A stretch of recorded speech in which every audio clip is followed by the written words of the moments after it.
আগামী বছর হজযাত্রীদের উড়োজাহাজের ভাড়া আরও অন্তত 24,000 টাকা কমানোর দাবি জানিয়েছে হজ এজেন্সিগুলোর সংগঠন হাব।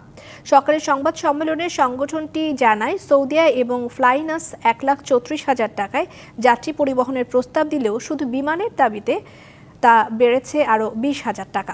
এছাড়া সর্বোচ্চ 7,50,000 আর সর্বনিম্ন 5,10,000 টাকা ধরে 3টি হজ প্যাকেজ ঘোষণা করে হাব। সরকারি হজ প্যাকেজ ঘোষণার পর এবার এলো বেসরকারি ঘোষণা। তিনটির মধ্যে সর্বনিম্ন খরচ 5,10,000 টাকা, সাধারণ প্যাকেজ 5,50,000 টাকা এবং বিশেষ সর্বোচ্চ খরচ ধরা হয়েছে 7,50,000 টাকা। মঙ্গলবার সকালে রাজধানীর একটি হোটেলে এই প্যাকেজ ঘোষণা করেন হজ এজেন্সিগুলোর সংগঠন হাব। ভাড়া কমানো হলে এই খরচ কমবে বলেও জানান তারা। হজের সময় যদি ডেডিকেটেড ফ্লাইটও হয়, ডাবল হয়, তাহলে ভাড়াটা কোনোভাবে $1,000 বেশি হওয়া উচিত নয়। হজযাত্রী পরিবহনে যে 3টি এয়ারলাইন্স আছে আপনারা জেনেছেন, বাকি 2টি এয়ারলাইন্স লিখিতভাবে তারা মন্ত্রণালয়কে অবহিত করেছেন $1,100 মধ্যে তারা হজযাত্রী পরিবহন করতে পারবেন।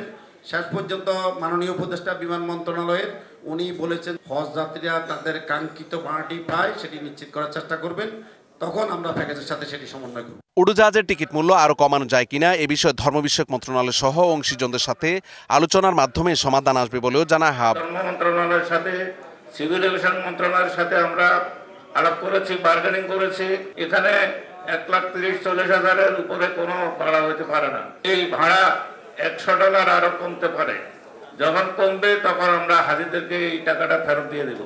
সৌদি সরকারের নির্ধারিত সময়ের মধ্যে 12 অক্টোবরের মধ্যে নিবন্ধন শেষ করতে হবে। 1,27,000 কোটার বিপরীতে নিবন্ধন করেছে মাত্র 3,000 বেশি হজযাত্রী। হজযাত্রী পরিবহনে মাহমুদুল হাসান নাজিম, ডিবিসি নিউজ, ঢাকা।